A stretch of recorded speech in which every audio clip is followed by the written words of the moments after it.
All right, it's Monday. Well, it's not Monday. We usually do Monday, but it's Tuesday night, and we're back with another episode of the Reentry Journey. I am your host, Kardell Sims, and tonight, oh man, our guest. I'm honored to have this guest.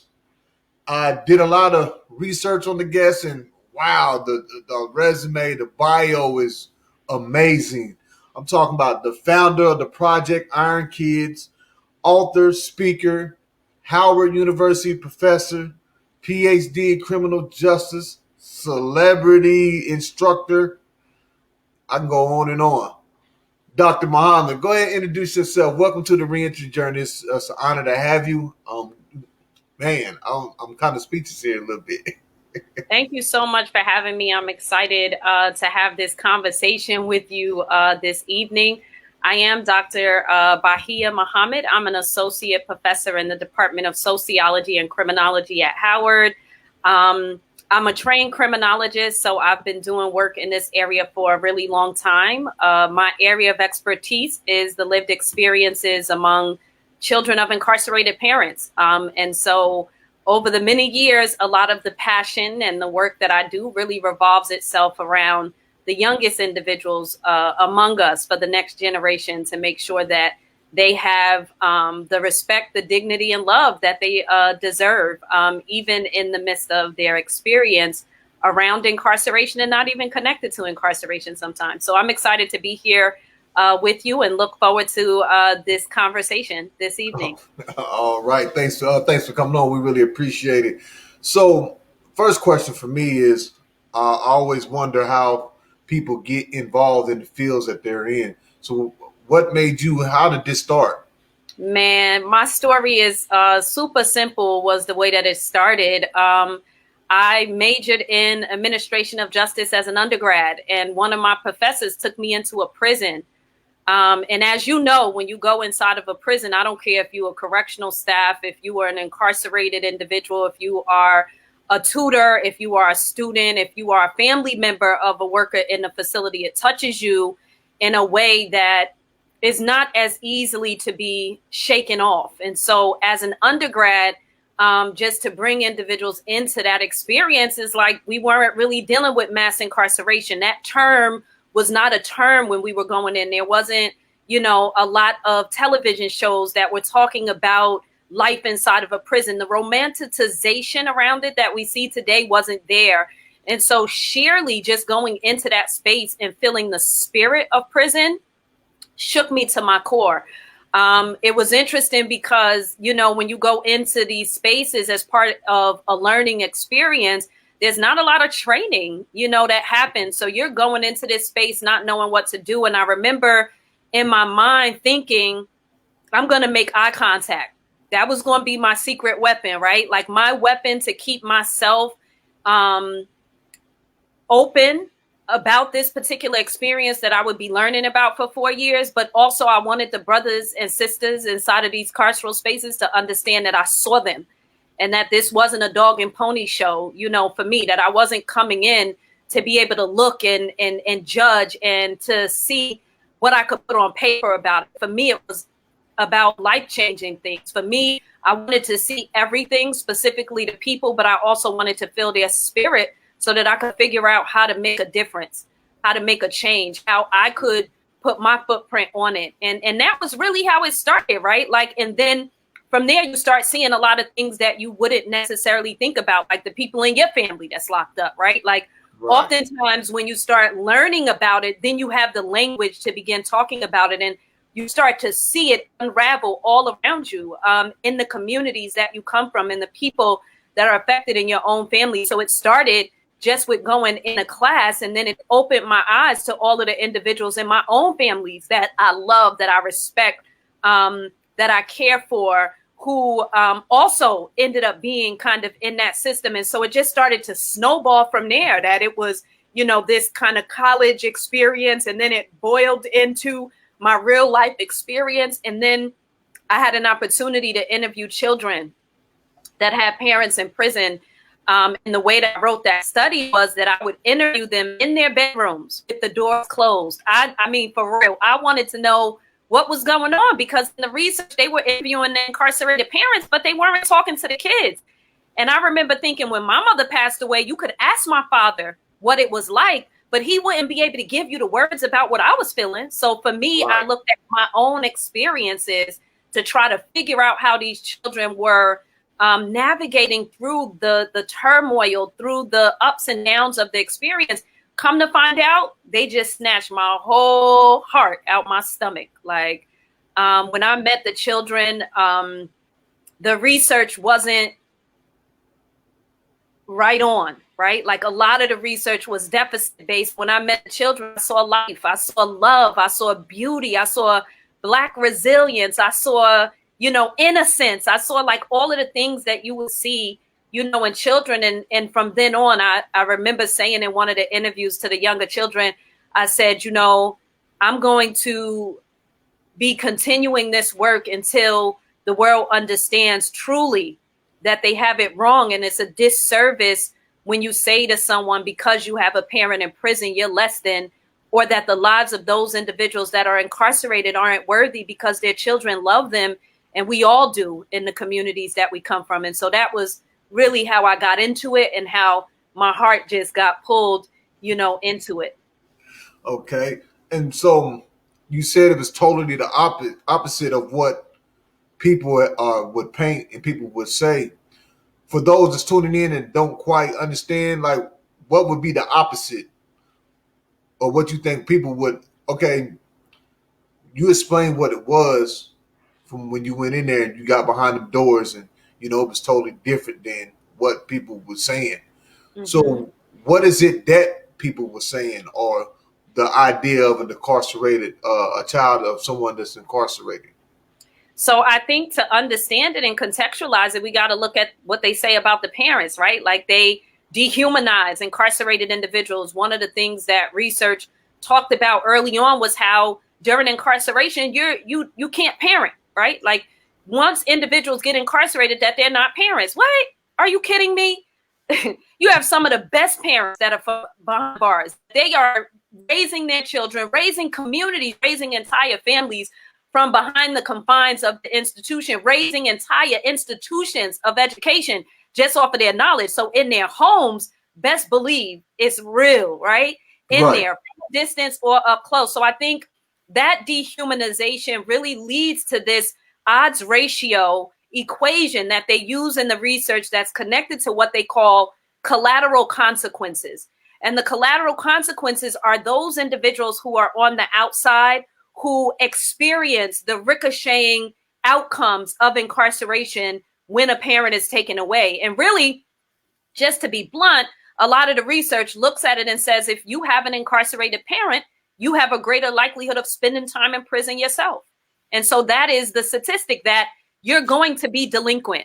You're going to lead a life that brings you into the juvenile justice system and ultimately into the criminal legal system, that the apple doesn't fall far from the tree, that these individuals are vicious, violent, and out for self. The super predator myth, that was at once a time some of the things that people began to talk about. And so in the research, it really highlighted the ways in which incarcerated young boys in the community, when their parents, they act out, right? So act out in schools, and girls who have mothers or fathers or both parents incarcerated act in. And so there's just all of these nuances of research that connects into the school environment, into the family, into the community.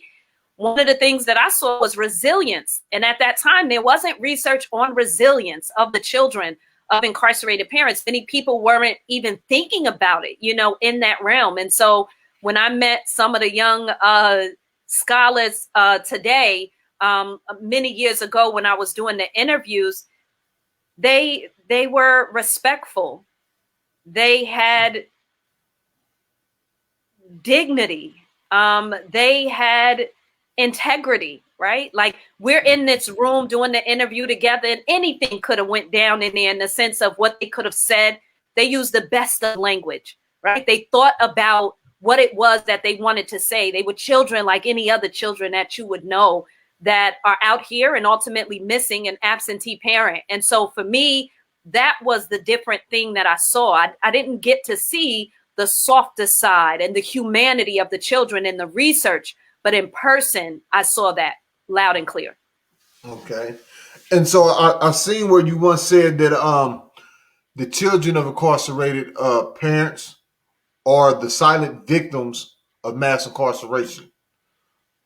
Could you explain that? I mean, because when I read that, when I heard that and seen that, when I read it, it really made me really think about, like, man, that really is true.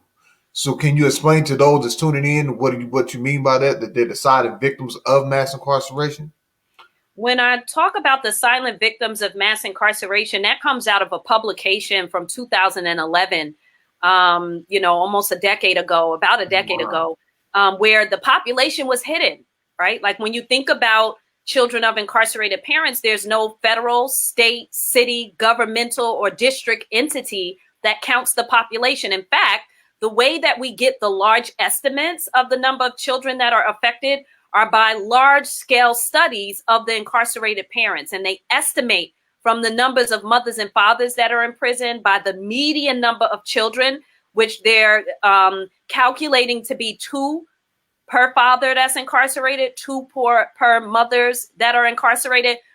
In my research, when I interviewed individuals, some of them had a median of 5 children. You heard me? 5 children. And some of them was like, and I ain't counting that one over there, because me and the mother not speaking, so I'm not counting that. No. So we all know that that's an undercount. So when I say the hidden population, initially it was talking about the invisibility of the population, which now we've seen through some of the White House initiatives where they have the Champions for Change for children of incarcerated parents. Now, 10 years later, we see many of the children of themselves speaking out and talking about these nuances. So now we have this kind of an image that goes against that negative totality for the children.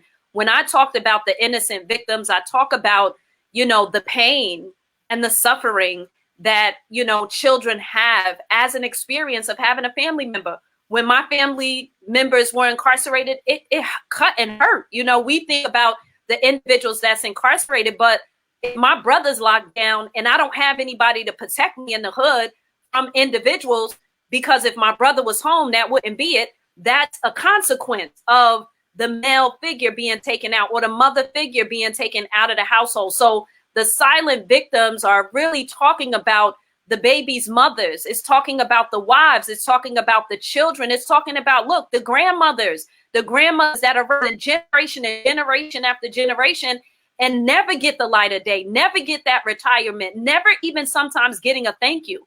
And what I wanted individuals to understand is that when we have these sort of policies that take individuals away and incarcerate them under these draconian laws, you're deconstructing entire families and communities. Should we not be revisiting this concept and thinking about ways of keeping families together, at the same time providing for rehabilitation and resources? So really, that was my vision, so that individuals understand that when one person gets incarcerated, it's never just that one person that's affected. There are many, many, many people that are affected over the long haul. And these are the things that should be thought about in the criminal legal system. And it's crazy you said that, because I got a friend, he got out probably about 6 or 7 months ago, and he just got sent back for drinking while on house arrest. And then he called me and he's like, man, I'm going to need you to do this and do that.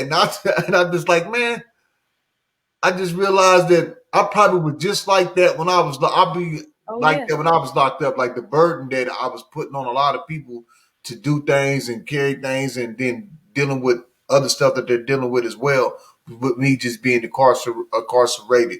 So, yeah, I think when you think about that, one of the assignments that I have in one of my classes, Crime and Justice Behind the Wall, I have the students shop on the commissary list. I download commissary lists from facilities across the nation and even around the world, and I have them review them and analyze them, look at the prices that are, being projected on incarcerated populations, and look at how much it costs in your corner store, in the bodega where you live, or in your particular community. And then think about how you would shop. The students, they look at the commissary, you should see them shopping on there. And then I tell them, well, you work in the kitchen, you work in the education wing, you work on the unit. This is how much you make. They shopping in a way that society has. And then they realize that there is a prison industrial complex and these prices are risen. And one of the things I really enjoy about this exercise is many of the students say, I didn't realize that's why my brother kept asking. I didn't realize that he had to pay for the toothpaste. I didn't realize he had to pay for his deodorant. I didn't realize he had to pay for paper. And so there's a lot of silence around this. And so even the way we're talking about it now, these are not necessarily the conversations that are happening in communities, that are happening in households. And so an exercise like that got the students to see what you saw, that people need the outside world during incarceration. In fact, when you get visits, you get more respect. When you don't have to wear flip-flops your entire sentence and you're able to buy sneakers off of the commissary, you're treated differently in the same way that a kid in high school with new Jordans is treated compared to somebody that got the okie dokes on or has Jeepers on. So at the end of the day, I want people to understand that this infrastructure is created to destroy not one individual, full communities. And that's what it has done for real. And you're talking about, that's one of the things you implement as far as the commissary list. There's something else I read that you do that is kind of a requirement for one of your courses. What is that? Is that going into prisons? Yeah, one of the things that I had students do back in 2015, I took them to live in a prison, part of the course curriculum, and that was a federal prison. It was a camp, so it's not a max or a super max, right? But still giving them an opportunity to see what life is like on that side. I have them reading articles an entire semester. And of course, these are deficit-based perspective articles. This is information and data that you wouldn't necessarily think you have to apply. And then they go and stay at the facility. And at this particular facility, which was for incarcerated women, the children were able to come and spend the weekend. And so you had mothers that parented from prison, which is rare, right? I wanted to create an experience where it went against what the confines of a carceral space meant, because usually you're not going to be able to babysit the children. But in other countries that I visited, the children actually are engaged more with their parents. And so the students were blown away. They were blown away by the grandmothers in the parking lot, dropping the children off at the facility that were in tears and saying, this is the first time in 5 years that I'm ever going to be able to go get my nails done.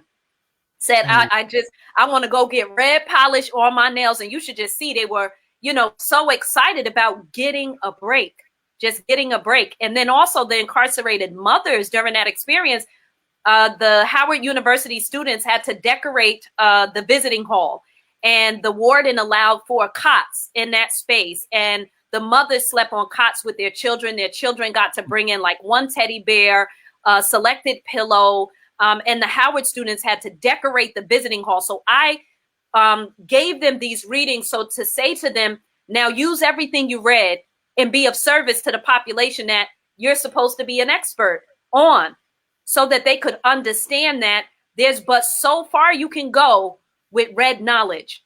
You have to get close to the people, because those are the individuals that have the answers and the solutions. You can't stand back and just read books and look from a distance and feel that you're going to charge in and say. You have to get close to the population, get close to the people, hear what their needs are and their experiences are, and use that as an asset to then think about ways of reforming not only the system, but also within your own family. So it was, a lot of those women, they didn't even sleep. When I tell you 24 hours, they literally stayed up the entire night just looking at their babies. For the first time in 10 years, they prayed next to their children. Who would have ever thought that their children that they loved, that they thought they left behind, would be able to come inside of a prison and spend the night with them? And the way that I got that was the children I interviewed asked so many beautiful questions, and they wanted to know, who's caring for my mother and my father? Where do they sleep? Where do they eat? And I was thinking, this is the same thing that I'm teaching my doctoral students.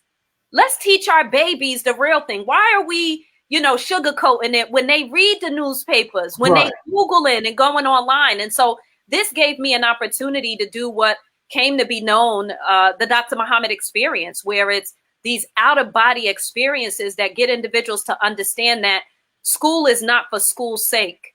It's for service. And when you are learning about these real things that people are living, it is incumbent upon us to be coming up with solutions. That's right. Woo. Oh, hey, I hope y'all that's tuning in is paying attention to what's being said right now. This really all game and knowledge and information is being dropped. So let's talk about the success and resilience study. What was the outcome? What was you looking into? And then what did you get out of it? Yeah, thank you so much. It's been a highlight of my just research career, being able to center the voices of Black scholars who experienced incarceration. Some of the individuals I interviewed were born in prison, and when I interviewed them, they had already had a PhD for about 4 years. Oh, wow. And so literally, it was just a highlight to be able to talk to such humble, when I tell you humble, I asked a lot of the children, each of them, do you see yourself as successful, or are you on the pathway to success? And many of them reflected and said, I didn't get there yet. I didn't help enough people. I still have to reach back and give to my community. So not only are they shattering this concept of, the next criminal and, all of the negativity, they're saying, you think what you want. You can call me what you want. My actions are going to speak louder than my words. And they're reaching back into the community and helping thousands. When I tell you thousands of children that are directly impacted, so much so that they also are fighting on the outside for the freedom of their parents. And a few of them have gotten their parents out of prison. You hear me? Oh, wow. Woo. I found out so much about the children, that they are political actors, that they vote, that they vote for the president, the gubernatorial election. So when we think about the disenfranchisement of incarcerated populations, they like to get rid and say that the children, may engage in the same way. Nah, they political actors. They're voting the next presidents in. They're voting in the individuals that are going to be the next police chief. Why? Because they understand the system and they want to make a difference. Another big thing, they love their parent. You hear me? They love their parents. There's no ifs, ands, or buts about it. The world can say whatever they want to say. And many of the children attributed their success to the relationship that they had with the parent, the respect that they have for the parent. Some of the interviewees talked about how during incarceration, their incarcerated parent never forgot a story, never forgot a name. Every time they accepted the collect call, they said, what was going on, such and such. You always need that bestie that's going to remember your story, that's going to hold your secrets, that's going to remind you of your greatness. Many of the incarcerated parents did that. And one of the things that was really interesting that I'm building a phenomenon around is that the children mentioned that when their parents sent home money, even when they make a little bit of money, when they send money home, that gave them the impetus to continue to fight and move forward, because they saw many people who had their parents at home and never received nothing. And their parents incarcerated, sending home a check for $50, sending home a check for $100 after saving for numerous months. And they used that to purchase their college books, to purchase their highlighters, to matriculate in school. And so now it really serves as a reminder that we can't look at the deficit-based perspective, because then we won't have the proper resources for the population. If we think that the children are going to go into prison, then when do we create the scholarship programs? When do we make sure that they don't just need money to be able to visit a parent, which is very different, giving somebody $250 compared to $40,000 for 4 years of a matriculation. So when you're dealing with individuals on that caliber, you got to step your game up. And that's what I've learned in the research, that the children can speak for themselves. The children need to be the ones that have platform, that researchers like myself have to step back and allow for the youth to be able to step up and share their narratives, that they should be paid and compensated for every interview that they do, that we should be a part of their research studies, not that they're a part of ours, that we become a part of their studies, and all of the thousands and millions of dollars in grant funds get shared and funneled into their programs, into their organizations, and into their families and communities. I learned a lot from that particular study, and I'm still continuing my analysis. Okay. Woo. So what advice or what would you say to, you got a parent that's incarcerated and they're trying to build their relationship with their child or their children on the outside? What advice would you give to them? I would say never give up. I would say never give up. And I would remind them, this is, oftentimes I say to individuals, a lot of why I got into this work was because my mother passed away when I was in college, and I slept on a twin size bed in my dorm with her. And so when I replicated that in the prison, it was because the warmth of her body, I could still feel it. And I always say to incarcerated individuals that if my mother and my father, alhamdulillah, can parent from the grave, you could parent from prison. Stop playing with me. Stop playing with me. You are not dead. You are not dead. You are not dead. And even in death, the spirit allows for that divine connection. There was no mistake in God making those babies be connected to you. And don't ever think that your heart is destroyed by the amount of victimization, the amount of, drug and substance abuse and use. You are still human. You are still alive. And there's an entire world on the outside that is waiting for you, that is loving you from a distance and praying for you. So every day is another day to continue to strive and continue to go forward. I would definitely tell them, open up your eyes. Don't fake it to make it. Don't be in there feeling like you got to fake and dummy yourself down and belittle yourself so that you could just survive that environment. Be who you really are so that when you come out, you have that strong ground to stand on. Don't go inside of the facility and become this kind of individual that you don't even know, because you can't keep up with that on the outside. And guess what? The babies could see it a mile away. They could smell it before you even get home. They're connected to us. They grew in our stomach 9 months before they even known you. You are half of that baby. And so you have to give that 50%, if not 100% and more, to being able to make sure that you can stand strong, not only in your life, but in their life as well. And also to say that, this world is shifting and there are a lot of things that are changing, but we all know that distance makes the heart grow fonder, and prisons are far and in between.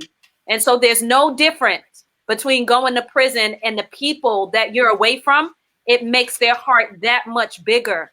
And you got to always understand that and feel it. The last thing I would say is say thank you all the time. Thank everybody, the grandmothers that care, the individuals that send you money, individuals that, send in a kite. Those individuals, they may put $2 on the commissary and you like, yo, I could get this off of it. And maybe you wanted more, right? Maybe you wanted something else, but thank individuals. Continue to write the letters, even when you think they're not reading, even when they don't respond. Charge it off to God and make sure that you just continue that consistency. I've had individuals in my class that said they received letters from their incarcerated parents for years. They brought them in a shoebox and said, I'll never read these letters. 5 years later, they go back, they're reading all of the letters because they took a class that took them into a prison. And now they're communicating with their parent that wrote those letters for 5 years straight and never gave up. So really, really, really be humble, but also be consistent. And so during your research, I'm wondering this because it's something that I deal with me being in prison and having children. It seems like my girls, they did really good job as far as, not getting in trouble, educating stuff. And, I don't really know accepting the fact that I was in prison, but handling it well. My sons, on the other hand, it's like the totally opposite. Do you see that a lot as far as when it comes to sons and daughters, or it can go either way, any kind of way? Such a good question. Yeah, I saw that. The research has clearly identified the differences between gender. We know from decades of research that girls of incarcerated parents act in. which means they hold a lot of that stress in, right? Like it stays on the inside. They're still performing well in these sort of areas. They're, looking beautiful and phenomenal on the outside, refraining and staying away from the criminal legal system in all different levels and aspects. Many of them sometimes never even being arrested or having a ticket, right, for a driving ticket or parking ticket. What we do know from the research as it relates to males is that there is this phenomenon of acting out, that they are, getting in fights and, getting in trouble in school, dropping out of school and things of that sort. One of the things that I would say in my study is that we did identify and interviewed more women and young girls than we did men. The ones that we did identify, some of them had issues as it relates to tickets and things of that sort, or even some spent some time in the juvenile legal system. And that allowed them to clearly see what they wanted to do with their life. So I don't think it's a good or bad that the girls act, well, and they're doing great and the boys do bad. The way that I identify it is that our brothers have more challenges. There are more challenges because when you think about the numbers, the sheer numbers of incarcerated fathers, there's more than women. Although the numbers of women are increasing a lot quicker than they are for males, it hasn't superseded that number. So by far and large, there are more of the fathers that are kind of missing. And we know one of the things to be true, the boys need their fathers. And I heard that in a lot of the interviews that counseling becomes difficult for them sometimes.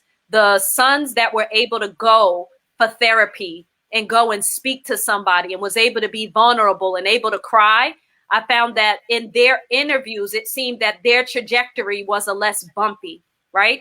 Now, some of the individuals that I interviewed that did not have an outlet, didn't have individuals to engage, didn't have somebody that could grab them up by the chokehold and say, come here, young man, you better stop playing. This is not for you. And really giving them that love, right? Kissing on them, hugging on them, holding their hands, allowing them to be little boys. We found that their process looked a little bit different. But what I like to tell individuals, it's not one or the other. It is not this kind of, good or bad sort of phenomenon. It really is about a lifestyle, and it's a long process. So even the young brother that may drop out of high school because they're angry and upset or frustrated with having a parent in prison, we found once they hit 20 and 21 and 25, one of the brothers was in the White House.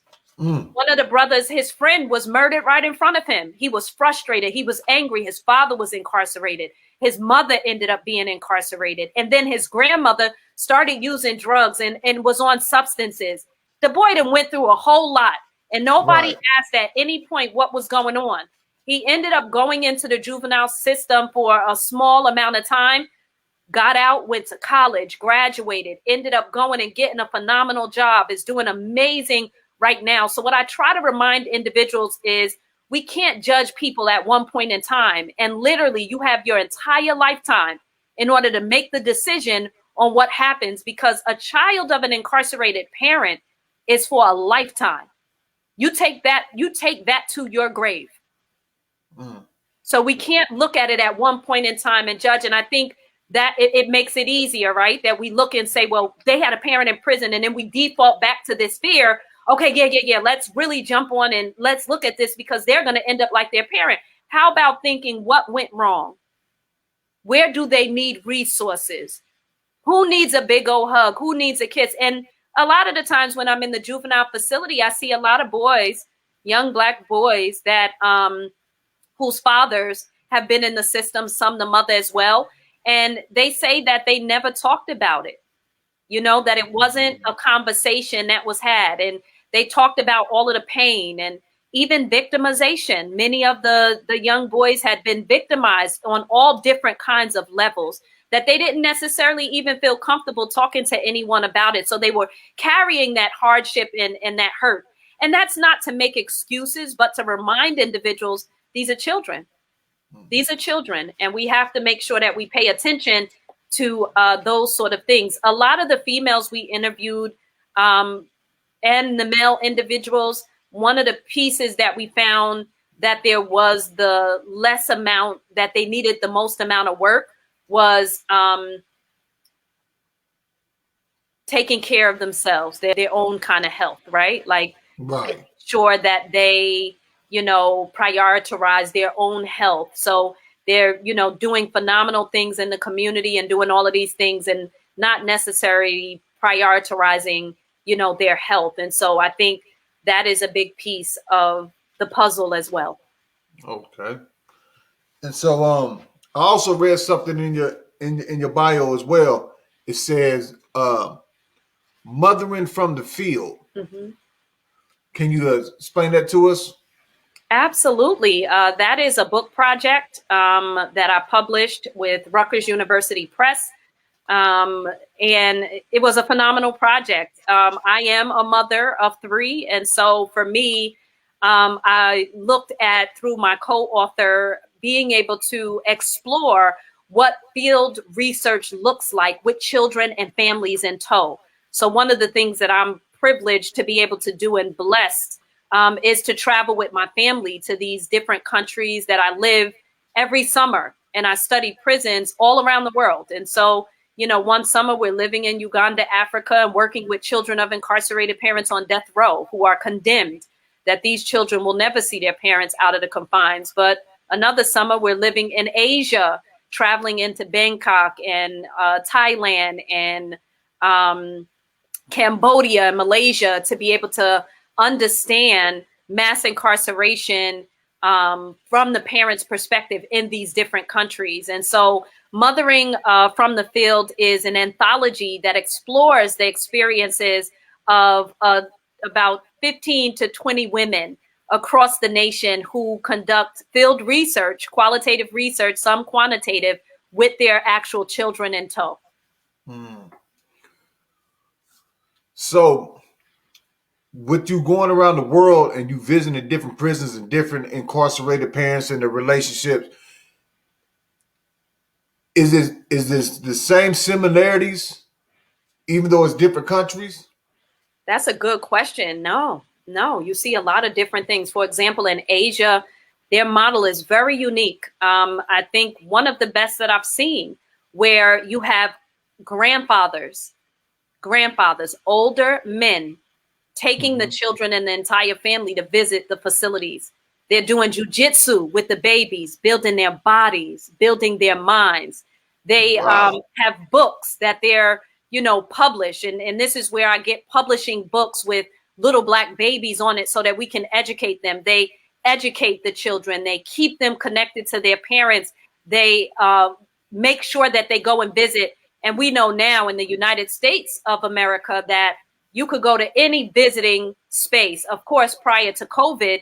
And on the day that you would have incarcerated visits for males, the line will wrap all the way around the block. The parking lot will be full. For women, you're kidding me. You may not even get a handful of individuals to visit at all. In the model in Asia, it was very unique to be able to see a very different visiting line and the men stepping up in that sort of a way to be able to propel the next generation of strength and knowledge. I think as it relates to Africa, one of the things that really resonated with me was the love and the dignity and the respect that they have, even though they don't have as much revenue and social economic status as you would see families in the United States. And one of the things that I really respected was that they, the organization that I was doing research under, had this thing called family tracing. And literally, they would take from an incarcerated individual a map, a piece of paper, and they would map out how to get to their village so that we could then deliver the truth to their families about where they were. So There were some no of the family didn't even know where they were. No, they didn't even know Oh where they wow. actually were. So imagine in the United States, we have a bus system. We have, Google, you could identify where they are. And we make the decision, I'm visiting. Yeah. I'm going to disown you because you're incarcerated. And in these different countries, specifically in Africa and the motherland, you start to see that they love their incarcerated family and mass incarceration. And when you talk about it, it's a social phenomenon. Stigmatization is a social phenomenon, meaning that the way that you stigmatize and say certain things and put the label on an individual has an effect. And in these different countries, they don't bring that in their house. You could say what you want to say about somebody that's locked up on the outside, but in this house, we're going to love our family. We're going to be there for our family. So it really taught me something, right? Where it's like a lot of the children that I interviewed wanted to visit their parents. And sometimes the caretaker was like, I ain't messing with him like that. We're not going to visit nobody. Like, and then sometimes you hear in the house where the children tell you that an individual said, you're going to be just like your mom. Mm-hmm. Right. You ain't, and that's the discipline. Instead of disciplining the child, they use these, harsh labels, verbal abuse to be able to belittle the child. Where in the other countries, they didn't play around with that sort of stuff. They really built them up and they understood what the system was about. They understood that if you do the crime, you have to do the time, but it doesn't mean that I have to incarcerate you again in the house when you get out. Once you've served your time, we know you're serving your sentence. We're going to be there for you. That was an interesting concept. In Dubai, it was interesting that they had these open prisons, right? And so that meant that incarcerated individuals that were living in the prisons with their babies could leave the prison during the day, drop the babies off right down the road at the daycare, and then come back to the facility to take their classes inside of the prison. And then when the babies get out, they go back and get them. And they look eye to eye with the correctional officers and call them by their first name, because it was about rehabilitation and humanization. They didn't want to see the individuals coming back. Why? Because they know that it has a tremendous detrimental effect on the next generation. And so as a full community, they come together to be of service. So it's very different models in different places. And I will definitely also say that, man, those prisons were real prisons. You hear me? Yeah. They were laying on the floor. They're sleeping on concrete on the floor. There's no commissary. If your family doesn't bring you food every single time, well, your whole family dying in there. Even if you have the children, like there's no, you going to the mesh hall and these individuals, I mean, like it was really real. The things that have happened on this side and what you see in television, you just be like, I was blessed to be able to bring a few of my students to see the prisons on the inside there. And they were just shocked, when they came to the prison and they see the family members coming to visit with 2 chickens in their hand and a bag of mangoes and a bag of corn. And they're literally barbecuing on the grounds of the facility. They're cooking outside, in a communal. And then when we had the child visitation day, the mothers cook all of that stuff out and then they bring it upstairs and they lay down and they put everything down and everyone eats together, rice and beans and pub and, fish and different pieces that they all save up and then bring the food together. Very, very different than anything you'll see in the United States of America. Oh, wow. So it's one question I always ask my guests that come on. And so the question is, on this journey that you're on, everything that you're doing, everything that you have done and that you will continue to do, what would be one word to describe this journey? Enriching. Enriching. Ooh. Enriching. It has, it's an honor, it is an honor to be able to be blessed to have my eyes see all that I've seen, my hands being able to touch all that I've touched, all of the writings that you're able to read about and see. It is a true blessing that God put me on this path at this time to be able to do this work. And I am humbled and I am enriched by all of the greatness that I see. And it just helps me to love myself as being a directly impacted individual, but also my family and all of the families out there that have this experience that we share, especially coming from the space of being melanated in America. It's definitely an experience like no other. Right. I appreciate you coming on, being a guest, sharing your story, sharing the work that you do. Those that want to get in contact with you, how do they get in contact with you? Absolutely. Follow me on Instagram, Dr. Muhammad _experience. You can also follow me on Twitter, Dr. B Muhammad 1. On Facebook, Bahiyyah Muhammad. And if you Google me, you'll find all of my information out there as well at Howard University. All right. Your website? www.thedrmuhammadexperience.com. Any final words that you would like to say to those that's still tuned in right now before we go? Absolutely. Make sure that you keep following the show. Make sure that you follow the movement. This is a movement. We need to make sure that we're supporting those individuals that are directly impacted, that are doing phenomenal work. So make sure you like, make sure you follow, and make sure you continue to check in for these phenomenal interviews. I'm so humbled. Thank you for the opportunity. Thank you. We really appreciate you coming on, being a guest. For those, everyone that's tuned in, make sure that you find some way to check out the work that Dr. Muhammad is doing. YouTube, I watched some man.